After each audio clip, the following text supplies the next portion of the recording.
बाबा सिद्दीकींची हत्या का करण्यात आली त्याचा खुलासा आता चार्जशीटमध्ये पाहायला मिळतोय। सलमानच्या घरावर 50 गोळ्या झाडून सलमानच्या हत्येचा प्लॅन होता, मात्र सलमानची हत्या करण्याचा प्लॅन फसल्यानं बाबा सिद्दीकींची हत्या करण्यात आली असा खुलासा दाखल करण्यात आलेल्या चार्जशीटमध्ये करण्यात आला। बाबा सिद्दीकींची हत्या का झाली, चार्जशीटमधून हत्येची कारणं समोर।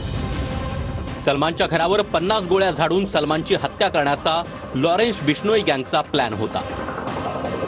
सलमान खानवर थेट गोळी झाडण्याचा लॉरेन्स बिश्नोई गँगनं कट रचला होता। सलमान खान जिथं जात होता तिथं लॉरेन्स बिश्नोई गँगनं रेकी देखील केली होती। सलमान खानची सुरक्षा वाढवल्यामुळे लॉरेन्स बिश्नोई गँगनं सलमानला मारण्याचा प्लॅन रद्द केला। बिश्नोई गँग हार मानण्यासाठी तयार नव्हती, म्हणून झिशान सिद्दीकी आणि बाबा सिद्दीकीला टार्गेट केलं।